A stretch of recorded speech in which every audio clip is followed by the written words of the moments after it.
Today, I've got a story that even surprised me. The day a fearless 7-year-old named Zoe walked into Silicon Valley's coldest boardroom, carrying her mom's last hope in a battered leather briefcase, and faced off with Jackson Blackwood, the architect of tomorrow himself. Stick around, because in the next few minutes, you'll see how one little girl's bravery thawed a CEO's frozen heart and changed an entire empire's playbook on what really drives success. Let's dive in. Have you ever faced a decision you knew could change everything? A moment where the silence was more terrifying than a roar? Picture this: Silicon Valley, California, where dreams are coded into billions of dollars and skyscrapers of glass and steel try to touch an emotionless sky. Inside Oratech, the heart of the technological revolution, the air is as cold as the chips it creates. Everything is optimized. Every conversation has a purpose. Every person is a cog in the perfect machine. And then, in the midst of that sterile perfection, a glitch in the system appears. A 7-year-old girl. Her name is Zoe. She's wearing a faded floral dress, her hair in a neat braid, and in her hands is a leather briefcase bigger than she is.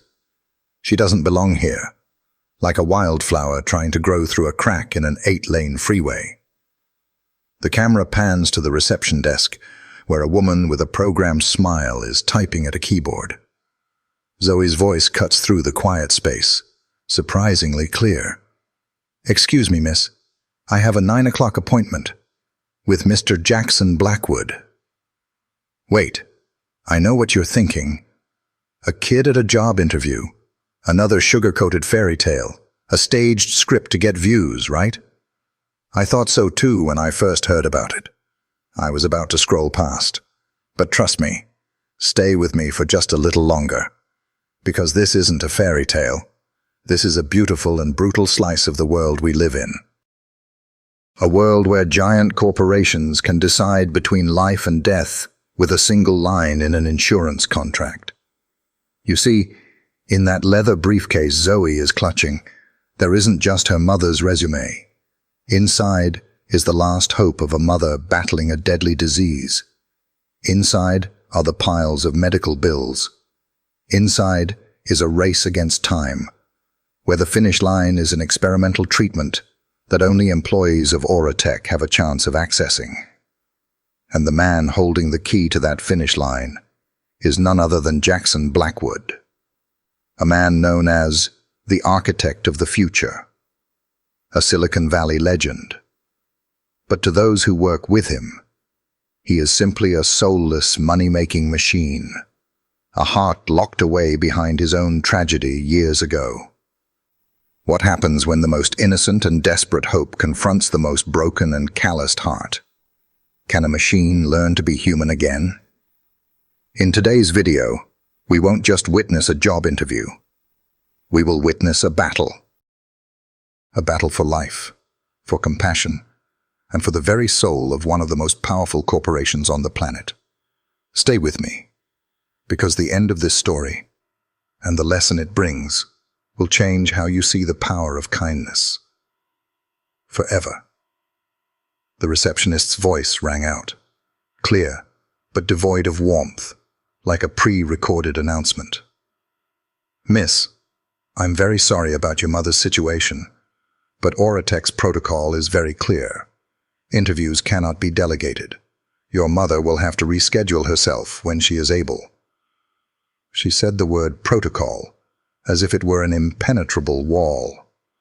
Zoe's eyes didn't falter. Desperation seemed to have forged an unusual steadfastness in her. "But this isn't about protocol," Zoe replied, her voice steady. "This is an emergency. My mom stayed up for 2 nights to finish this presentation. She said it was important. She said it could save us." Just then, a strange silence fell over the reception area. Not the silence of an empty space, but the silence that comes when an unseen power is approaching. The click of expensive leather shoes on the marble floor sounded like the ticking of a time bomb. Employees gliding past suddenly slowed their pace, subtly leaning to the sides. A dark figure broke from the flow of people. It was him, Jackson Blackwood. He wasn't looking at Zoe, not yet. His eyes, sharp as a shard of a winter sky, were fixed on the receptionist. His voice, when he spoke, was deep and cold as metal. "What's the situation, Amanda?" The receptionist flinched, quickly straightening up. "Mr. Blackwood, sir, this child, she's here on behalf of her mother, the candidate Laura Miller. I was just explaining our protocol to her." Jackson Blackwood finally turned to look at the tiny creature standing before him. He was over 6.5 feet tall, a tower of flesh and bone, and perfectly tailored suits. He looked down at Zoe, and for a moment, the entire world seemed to hold its breath. What would he do? Call security? Scold her for wasting his time? "What's your name?" he asked. "Zoe Miller, sir," she answered, holding her head high to look him straight in the eye, just as her mother had told her to. Silence. A silence that stretched until it was unbearable. Jackson looked into Zoe's clear eyes, down at the old briefcase she clutched, then back to her determined face. Something inside the machine seemed to skip a beat. A distant memory, a buried pain, stirred. "Amanda," he said, his eyes never leaving Zoe. "Cancel my 9:30 meeting with RD." The receptionist was stunned. "But sir, that's the meeting for the Chimera project." "I said, cancel it," Jackson interrupted, his tone allowing no protest. He held out a hand toward Zoe. "Come with me. I don't have all day." Zoe didn't hesitate. She placed her small hand in Jackson Blackwood's large one. The doors to the executive elevator opened. As they stepped inside, Zoe could feel dozens of eyes on her back. Inside the steel and glass elevator cabin, the space became suffocating. Jackson said nothing, just stared at the numbers climbing. Zoe was quiet too, but she wasn't afraid. She looked at her reflection on the metal wall, then at the reflection of the giant man beside her. "Mr. Blackwood," she said suddenly. He glanced down. "What? Is the chair in your office comfortable?" The unexpected and completely irrelevant question made Jackson frown. "It's a chair. It's for sitting." "Why?" "My mom says," Zoe explained earnestly, "that people who sit in uncomfortable chairs make bad decisions. I just hope you have a really good chair." The elevator doors opened on the top floor, the penthouse level where only the CEO's office was located.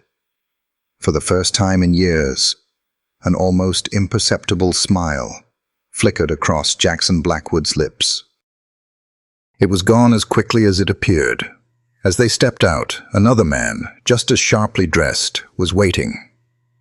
It was Preston Hayes. He saw Jackson with a child, and a condescending smirk appeared. "Jackson," Preston said mockingly, "starting Take Your Kid to Work Day early this year? Or is this your latest charity project?" Jackson didn't answer. He just threw Preston a cold look, a silent warning that he had crossed a line. He gently placed a hand on Zoe's shoulder, guiding her toward the massive ebony doors at the end of the hall. "Don't mind him. Some of the machines around here have faulty social software." He opened the door to his office. Another world revealed itself. The room was immense, with 3 floor-to-ceiling glass walls that looked down upon the entirety of San Francisco like a living circuit board. Zoe stopped, awestruck by the grandeur. Jackson walked toward his enormous desk, the chair behind it looking like a throne. He sat down, lacing his fingers together. The chair was clearly very, very comfortable. "All right, Zoe Miller," he said, his tone returning to that of a no-nonsense CEO. You have 10 minutes. Show me what your mother's got." And just like that, in the highest office of the most powerful building in Silicon Valley, the strangest job interview in history began. The world outside seemed to dissolve. All that remained was the quiet of the room at the top of the world, and two people at opposite ends of a universe. Zoe didn't waste a second. She placed the briefcase on the glass coffee table, unlatched it, and took out a neatly organized file folder. Jackson watched, his sharp gaze analyzing every gesture. He had seen thousands of presentations, slick PowerPoints and polished pitches, but he had never seen anything like this. Laura Miller's file wasn't just a resume. It was a story.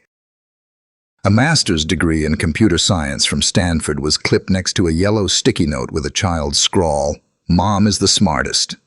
Project management certifications were marked with tiny star stickers. Zoe began to speak, and her voice wasn't that of a child reciting from memory. She was telling a story. "This is her PMP certificate. Mom said it was really hard. She had to study after I went to sleep." She turned to another page, a complex chart of project efficiencies. This was at her old company. She helped them save a lot of money, but she was sad because some of her friends had to leave. Jackson listened, his face a mask, but inside, the analytical engine was running at full capacity. This child wasn't just reading. She understood. She understood the sacrifice and the sadness behind the professional achievements. She possessed something he hadn't allowed himself to have in years: empathy. Then Zoe took out something else. Not a report or a chart. It was a small, worn-out notebook. "This is the most important part," she said, her voice dropping slightly. She opened the book. Inside were her mother's careful notes and Zoe's own notes in pencil. It was a health journal. "It all started here," Zoe said, pointing to a date 6 months ago. "Mom started getting tired. Her hands hurt.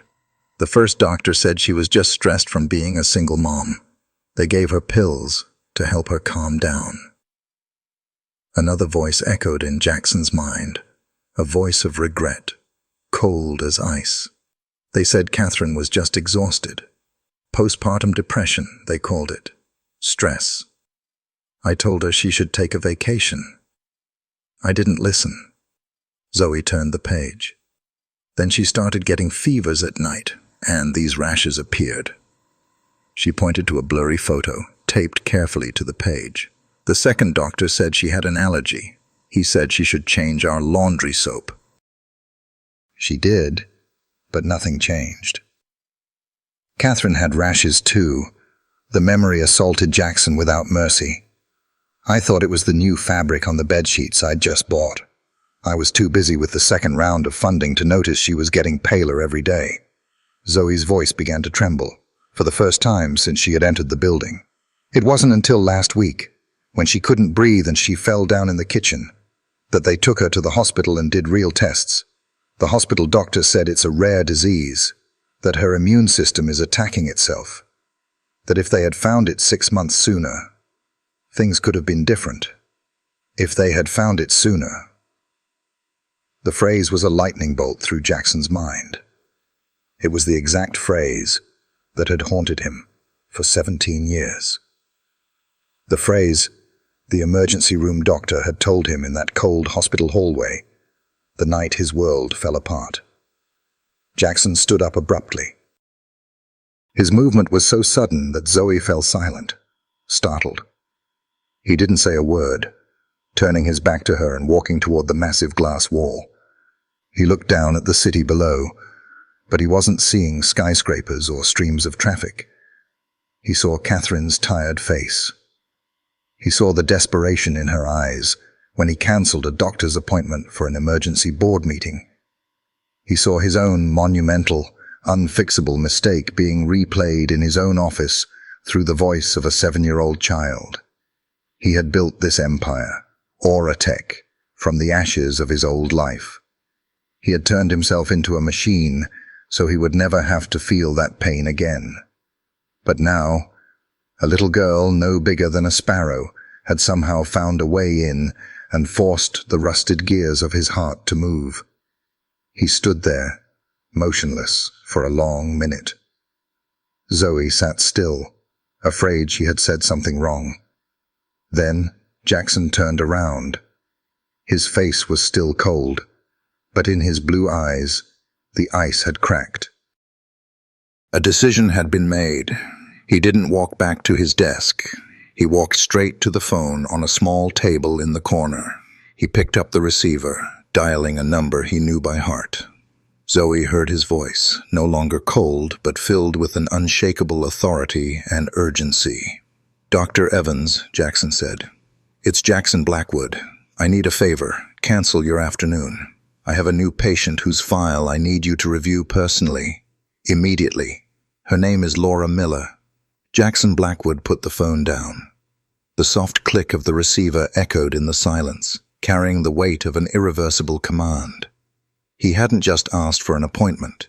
He had activated a top-tier emergency protocol, one normally reserved for dignitaries or royalty. He had just turned Laura Miller, an unknown name, into the most important patient at one of the top hospitals on the West Coast. Zoe sat there, wide-eyed, not yet fully comprehending what had just happened. She only knew that this scary man had just used a powerful voice to talk about her mom, and that the people on the other end of the line had apparently listened. Jackson returned to his desk and pushed a button on the intercom system. The voice of an older woman, warm and calm, came through the hidden speaker. "Yes, sir." "Grace," Jackson said, his tone back to its usual controlled state. "Arrange for a car to take the young lady here to Stanford Hospital. Inform my security detail there to clear a path. I want her taken directly to room 304 intensive care. And Grace," he paused, "make sure she has something to eat on the way. Something that isn't fast food." "Understood, sir. The car will be at the lobby in 5 minutes." There was no surprise in Grace's voice.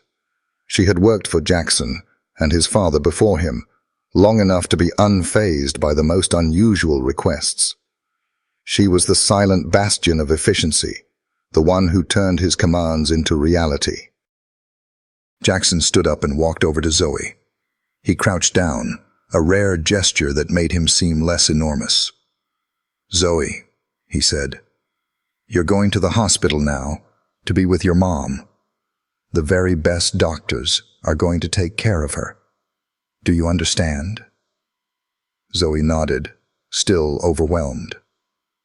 Are you going to hire my mom?" she asked, her original question seeming so small compared to what was happening. Jackson looked at her for a long moment. "I'm going to do better than that," he replied. "I'm going to make sure your mom gets a chance to be interviewed." The office door opened. Grace was standing there, a woman with silver hair and kind eyes. She smiled at Zoe. "Come on, dear. We have an important trip to make." As Grace gently led Zoe by the hand out of the office, they nearly ran into Preston Hayes, who seemed to have been waiting in the hallway. The mocking look was gone, replaced by unconcealed anger. "What the hell are you doing, Jackson?" Preston growled, his voice low enough for only them to hear. "I just heard you canceled the Chimera project meeting. The stock is shaky on rumors, and you're spending your time on this?" He jutted his chin toward Zoe. Jackson stepped out of the doorway, standing in front of Zoe like a giant protecting a treasure. "This," Jackson said, his voice like ice, "is more important than any of our projects. And I suggest you watch your tone, Preston." "Watch my tone?" Preston scoffed. "The board isn't going to be happy to hear their CEO is using company resources for personal matters. You're making your weakness Auratech's weakness." "This is my company, Preston," Jackson shot back, each word a hammer blow. "And my decision. Now, do your job before I help you with that." The threat in Jackson's voice was unmistakable. Preston took a step back, his face flushed with anger, but not daring to say more. He knew he had lost this confrontation, but his eyes promised a future war. Grace led Zoe away, leaving the two men in the thick tension. While waiting for the elevator, she slipped a milk chocolate bar into Zoe's hand. "Mr. Blackwood isn't always so scary, dear," she whispered. "He's just forgotten how not to be. He lost a great deal once." The sleek black sedan, silent as a phantom, glided Zoe through the streets of San Francisco. She sat on the soft leather seat, watching the city drift by the window, still clutching the chocolate bar. Meanwhile, at Stanford Hospital, a small earthquake was taking place. Jackson Blackwood's order had come down. The head of cardiology had gotten a call from Jackson's personal physician. The hospital's board of directors received an email from the Oratech CEO's office. A name, Laura Miller, was suddenly top priority. A team of specialists, people who were normally booked months in advance, was being urgently convened. The nurses in the ICU were told to prepare for the arrival of a top-tier team. When Zoe's car pulled up to the hospital entrance, she saw an incredible sight. A group of people in white coats, led by a distinguished-looking man with graying hair, Dr. Evans, was hurrying toward the wing where her mother was. They moved with an urgency she had never seen here. They weren't walking. They were running. Running against time. Running against a deadly disease. And they were running because a man at the top of the world had decided, for the first time in 17 years, that saving one life was more important than building an empire. The real fight had only just begun. The hospital room Zoe entered was completely transformed. The familiar scent of antiseptic was now mixed with the smell of new technology. The old monitors had been replaced by modern equipment, their screens displaying complex curves and numbers in a soft glow. The space was no longer quiet, but filled with the steady beeping of machines and the low, professional murmur of a team of people Zoe had never seen before. Her mom, Laura, was half sitting up in bed, a look of bewilderment on her face. A nurse was gently checking her IV line, while two other doctors were studying a chart on a tablet. The gray-haired man Zoe had seen at the entrance, Dr. Evans, stood at the foot of the bed, reviewing the medical file with intense concentration. "Zoe," Laura said, her voice weak and confused. "What's going on? Who are all these people?" Before Zoe could answer, Dr. Evans looked up. He approached, his eyes radiating confidence and compassion. "Mrs. Miller, I'm Dr. Robert Evans, head of immunology and genetics here. We've just taken over your case." "Taken over?" Laura was confused. "But my doctor is—" "Your doctor has transferred your file to us," Dr. Evans explained gently but firmly. "We are here at the personal request of Mr. Jackson Blackwood." That name, Laura was stunned. Jackson Blackwood, the legendary CEO of Oratech. Why would he even know a low-level engineer like her existed? Her mind spun with unanswered questions. Meanwhile, elsewhere in the city, in a lavish office with a panoramic view of the San Francisco Bay, Preston Hayes was wasting no time. He was on a video call with another board member, an older man with a conservative look. "I'm telling you, Howard," Preston said, his voice full of feigned concern. "Jackson's behavior is becoming more and more erratic. Today he canceled a crucial strategy meeting over some strange child. He's deploying our top-tier medical resources for someone with no connection to the company. This is a serious breach of fiduciary duty.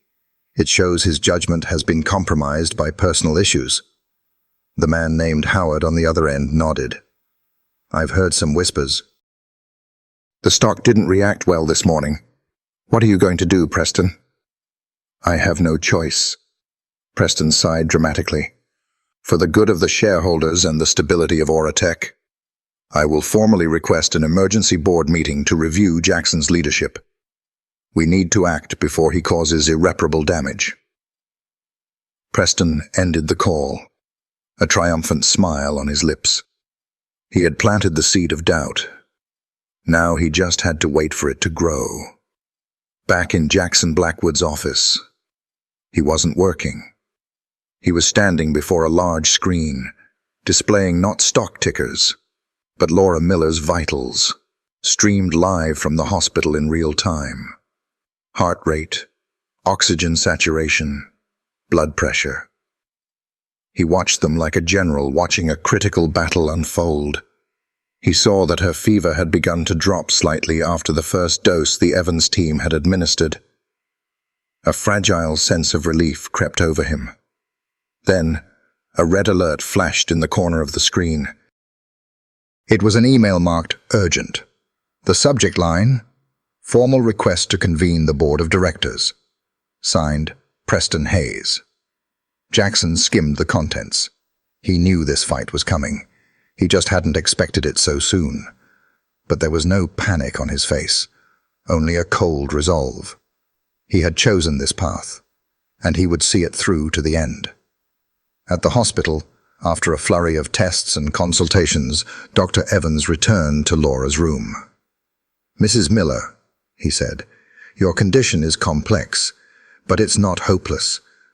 We believe there's an experimental monoclonal antibody treatment that could halt the immune system's attack, but I have to be upfront. It's very risky and extremely expensive." Laura felt her heart sink. The hope that had just been kindled was about to be extinguished by those two words. Expensive. Just then, Grace, Jackson's assistant, quietly entered the room. She smiled at Laura and handed her a tablet. "Miss Miller, Mr. Blackwood asked me to give this to you." Laura took it with trembling hands. On the screen was a single document. It was an official employment contract from Auratech. Position: Lead Creative AI Engineer. The salary was half again, as much as she would have dared to dream. But that's not what took her breath away. It was a small clause in the benefits section, clearly highlighted. Clause 3 and 1.4. All medical expenses for the employee and their direct dependents, including but not limited to experimental therapies prescribed by the company's medical team, shall be covered 100% by the Auratech Premier Insurance Plan, effective immediately. Effective immediately. Laura read the line over and over again. Tears began to fall, not of pain or fear, but of a gratitude so immense, so sudden, that her heart couldn't contain it. She looked at Zoe, who was holding her hand tightly. She looked at Grace, who was smiling kindly. And she looked out the window, toward the distant skyscrapers, wondering what kind of man she had never met had just saved her and her daughter's life. Her life had just been rewritten. But she didn't know that in exchange for this new chapter, a fierce storm was gathering, threatening to swallow the very man who had given her a second chance. In the hospital room, Laura Miller stared at the contract on the tablet, the words dancing before her eyes. It wasn't a legal document. It was a life raft, a miracle delivered as a PDF file. She had spent years fighting alone, balancing motherhood and her career, proving her worth in a tech world that constantly demanded more. And then, in her most desperate moment, a stranger had reached out, not just to save her, but to acknowledge everything she had been striving for. But Laura was an engineer. Her heart might be overflowing with gratitude, but her brain was screaming a single question. Why?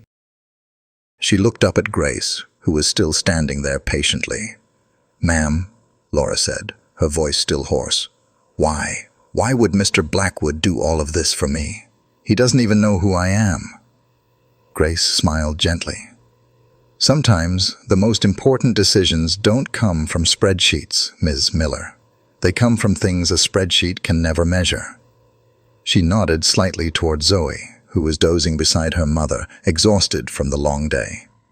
I think your little girl made a very compelling case. Perhaps you should ask Mr. Blackwood yourself." Grace arranged a secure video call on the tablet. A few moments later, Jackson Blackwood's face appeared on the screen. For the first time, Laura saw him, not as a cold press photo, but as a real person. He looked tired, but his eyes were still sharp, and there was a depth to them she couldn't decipher. "Mr. Blackwood," Laura began, trying to keep her voice professional. I don't know what to say." "Thank you isn't enough. But as an engineer, I believe in data and logic. And this is illogical." Jackson, on the other end, just gave a slight nod. "My logic is to invest in exceptional talent. Your file shows that Ms. Miller, Auratech doesn't do charity. We invest in people who can change the future." "I won't disappoint you, sir," Laura said firmly. "As soon as I can, I will prove that this investment was well worth it. I'll work twice as hard, 3 times. "No," Jackson cut her off, his voice surprisingly gentle. "You will not work twice as hard. You will rest. You will follow every one of Dr. Evans's instructions, and you will let your daughter have her mother back." He paused, his gaze distant. "Just get well. That's the best return on investment I could ask for." The call ended, leaving Laura in a silence that was more resonant than 1,000 words. She realized this man wasn't just investing in an engineer. He was investing in a family. As Laura's image faded from the screen, Jackson's face immediately hardened. The notification for the emergency board meeting was still there, a reminder of the battle to come. "Grace," he said over the intercom. "I'm here, sir. Preston will argue fiduciary duty and shareholder risk. He'll paint me as an emotional leader who is endangering the company. We will not fight him on that ground." "How will we fight, sir?" Grace asked. "We will use the very logic and data he preaches," Jackson declared. "Compile for me all productivity reports for employees with children under 10 for the past 2 years.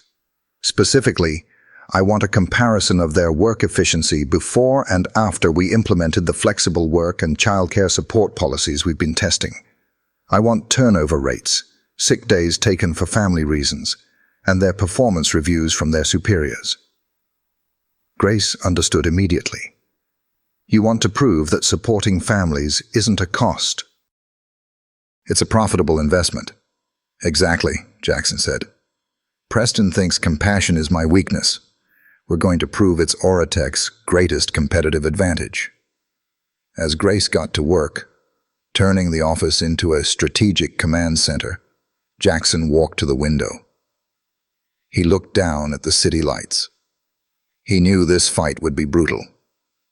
Preston had allies on the board, men of the same generation, the same conservative mindset. They feared change. They saw humanity as an uncontrollable variable. But this time, Jackson wasn't just fighting for his legacy, or for the company's bottom line. He picked up the digital photo frame on his desk. The image of Catherine and their young daughter appeared, smiling brightly. He was fighting for something he had lost. He was fighting for a future Catherine would have been proud of. A future where no talent is wasted because they dare to be a mother. A future where people like Laura and Zoe don't just survive, but thrive. At the same time, at the hospital, after the nurses had given her a light meal, Laura felt a new energy flowing through her veins. It wasn't just the medication. It was the power of hope. With a steely determination, she opened the tablet and accessed her new work email. There, Grace had already sent her the initial documents for the creative AI project she would be leading. Lying in her hospital bed, with Zoe sleeping soundly beside her, Laura Miller began to work. She didn't wait. She didn't rest. She began to prove her worth, not because Jackson demanded it, but because she demanded it of herself. In two different parts of the city, two warriors, a CEO and an engineer, a father who had lost a child and a single mother, were both preparing for the fight of their lives. They were armed not just with intelligence, but with a purpose greater than themselves. And the storm named Preston Hayes was drawing near. 3 days later, the Auratech boardroom was not a room. It was an arena. A long table of polished obsidian ran the length of the room, reflecting the cold light from recessed LED strips. Around the table were 12 high-backed leather chairs, and today none were empty. The air was heavy, thick with anticipation and unspoken calculations. This was where empires were fortified or fell with a single vote. Preston Hayes arrived early. He made his rounds, shaking hands with his allies, clapping Howard on the shoulder, whispering confident words into another member's ear. He was a shark that smelled blood in the water, and he was savoring every second. Jackson Blackwood entered last. He was alone, save for Grace a step behind him, holding a single tablet. His presence immediately silenced the murmurs. He looked at no one, simply walking to the chairman's seat at the head of the table and sitting down. His silence was more intimidating than any threat. Preston cleared his throat, officially beginning the emergency meeting he himself had called. "Ladies and gentlemen of the board," he began, his tone smooth as silk. "We are here today not to criticize, but to express our grave concern. None of us deny Jackson's immense contributions to Auratech's success. He is a visionary leader, a brilliant mind." He paused, letting his eyes roam the room, feigning magnanimity. "However, in recent weeks, we've witnessed a series of alarming actions. Impulsive decisions, lacking in strategic consideration, canceling key RD meetings, deploying the company's highest-level medical resources for a complete stranger, causing a negative ripple in our stock price during an already sensitive period." Preston paced around the table, his body language theatrical. "I believe these actions do not stem from malice. I believe they stem from a deeper place, from Jackson's unresolved personal trauma. And while we all sympathize, as fiduciaries to our shareholders, our job is not sympathy. Our job is to protect this company from unnecessary risk." He stopped directly behind Jackson's chair. "Therefore, it is with deep regret that I officially submit a motion to temporarily suspend Mr. Jackson Blackwood from his duties as CEO for a period of 6 months to allow him time to address his personal issues. During that time, I volunteer to assume the role of interim CEO to stabilize the situation and reassure our investors." Preston's words hung in the suffocating air. He had struck, a clever attack that played the part of the good guy, while weaponizing Jackson's past tragedy. All eyes turned to Jackson, waiting for a reaction, a defense, a burst of rage.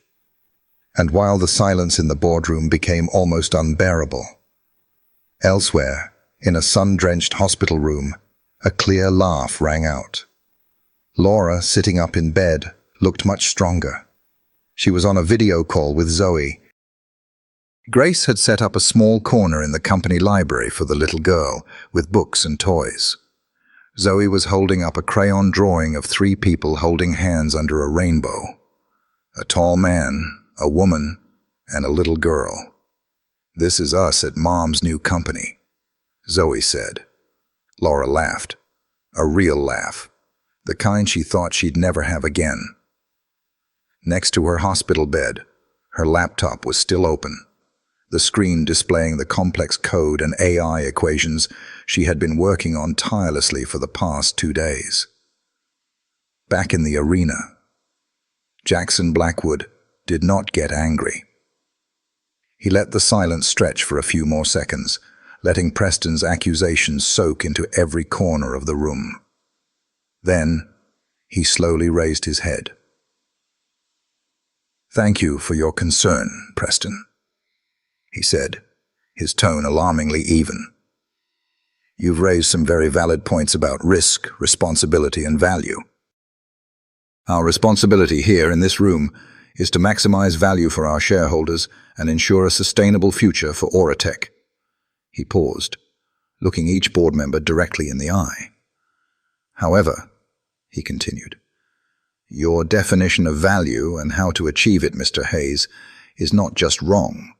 It's dangerously obsolete. You look at compassion and see a cost. You look at a family in crisis and see a liability."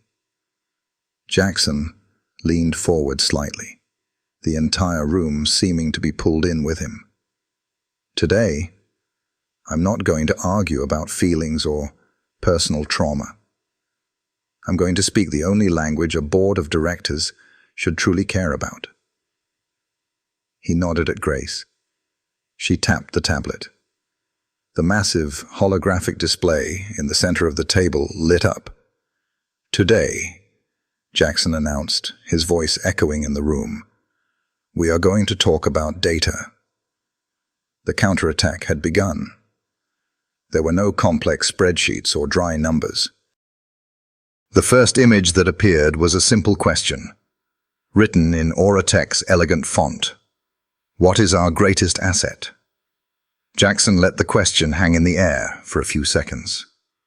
"For years," he began, his voice resonant, "we were taught that Oratech's assets were our patents, our proprietary algorithms, our cloud infrastructure. We were wrong." The screen changed.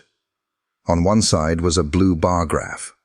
On the other, a green one. "This is performance data from the last 2 years, compiled from nearly 1,000 employees. The blue side is the group of employees with no family or with grown children. The green side is the group of employees raising young children under the age of 10. Preston Hayes smirked. He knew this game. The data would surely show the family group had lower performance, and Jackson would try to justify it. "According to the traditional logic that Mr. Hayes is so fond of," Jackson continued, "the green group should be underperforming. They're busier, more distracted, take more time off, correct?" Jackson looked directly at Preston, who just gave a slight smug nod. "The data tells a different story," Jackson said. The specific numbers appeared next to the bars.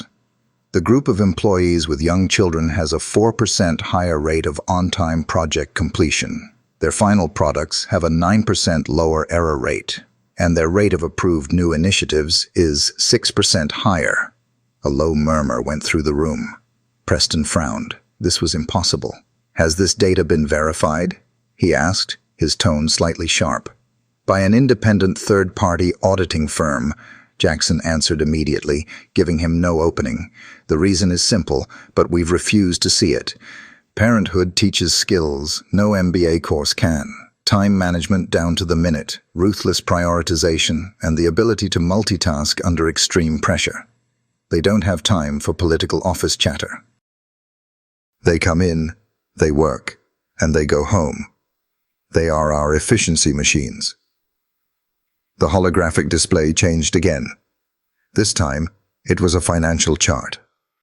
"Now, let's talk about cost," Jackson said, directly targeting Preston's argument.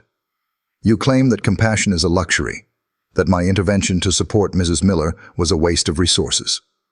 Let's look at the pilot program for flexible work and family support that I secretly implemented in 3 departments over the last year." The numbers appeared. The total cost of the program, including emergency childcare support and work-from-home equipment, was $1.2 million. Preston scoffed. $1.2 million for the convenience of a few people. $1.2 million, Jackson stressed. Yielded what? The turnover rate in these 3 departments dropped by 18% compared to the company average. The average cost to recruit and train a replacement engineer is $150,000. By retaining the employees we did, we saved an estimated $3.5 million in recruitment costs. Silence fell over the room. This time it was the silence of astonishment. By spending $1.2 million, Jackson said plainly, we netted a profit of $2.3 million. That is not compassion, ladies and gentlemen. That is a smart business strategy. He looked around the table. The smug look on Preston's face was gone, replaced by disbelief and anger. Howard, his ally, was staring at the numbers, a confused look on his face. Martina Chen, the quiet Asian board member, was now nodding slowly, an almost imperceptible smile on her lips. The holographic display faded, leaving only the image of Jackson, no longer a defendant, but a leader making his case. Preston calls Laura Miller and her daughter a risk. Our own data shows the opposite is true. A single mother who fought a disease while still producing excellent work is not a risk. She is the embodiment of the resilience, efficiency, and loyalty we should be looking for. She is exactly the kind of talent our competitors would kill to have. He looked Preston straight in the eye, his voice hardening. Losing a talent like Ms. Miller because of an outdated HR policy and short-sighted thinking, that is the unacceptable risk. Letting our competition get her because of our fear, that is the erratic behavior that harms shareholder value. Jackson stood tall. Preston's motion is based on a false premise. He thinks that for Oratech to grow, we must become more soulless, more rigid. But the data proves the opposite. The future of this company, our competitive edge for the next decade, lies not in faster chips, but in a more humane culture. He finished his presentation. There was nothing more to say. The data had spoken. The truth was laid bare. The room was utterly silent. Jackson hadn't just defended himself. He had completely flipped the board, challenging the very foundation of the thinking of the people in that room. The question now, Jackson said, his voice like a final verdict, is not whether I am fit to lead Oratech. The question is Oratech brave enough to truly lead in the 21st century, or will we remain trapped by the prejudices of the 20th? He sat down. The choice is yours. The silence was broken by a calm voice, not from one of Jackson's close allies, but from an unexpected source. Martina Chen, the quiet Asian director, pushed her chair back slightly. I've reviewed the data, she said, her voice clear and articulate. For years, we've operated on old assumptions. That pressure creates diamonds. That ruthless competition is the only motivator. The CEO's data is not just interesting. It's an undeniable truth. It shows there is another path, a more effective one. She looked directly at Preston. Mr. Hayes's motion is based on a fear of change. Mr. Blackwood's vision is based on the courage to evolve. I choose courage. A crack had appeared in the wall of the conservative faction. All eyes now turned to Howard, Preston's closest ally. He looked miserable. On one side was the friend he had backed. On the other, the irrefutable numbers glowing on the screen. He was a man of the old school, but above all, he was a businessman. Howard, Preston said through gritted teeth, a reminder of their loyalty. Howard sighed, taking off his glasses and cleaning them slowly. Preston, he began, his voice somewhat weary. You and I built our careers on maximizing profits. We've always said we must remove emotion from business decisions. And ironically, what Jackson just presented is the least emotional argument I've heard in years. It's cold, hard numbers. Net profit. Return on investment. He put his glasses back on and looked at Jackson. I'm not sure I'm entirely sold on this cultural revolution, but I believe in the numbers. I cannot, in good conscience as a board member, ignore this data. He turned to the chair. "I withdraw my support for Mr. Hayes's motion." It was the finishing blow. Preston was speechless. His face went from flushed to pale. He had lost, defeated by the very weapon he worshipped: business logic. The vote was a formality. 11-1 against Preston's motion. He was completely isolated. "No!" Preston slammed the table and stood up, his polished veneer cracking to reveal the bitter man beneath. "You're all insane, blinded by some sentimental story. He will ruin this company with his weakness, and you will all live to regret it." Jackson watched him calmly. "Preston, this outburst only proves my point.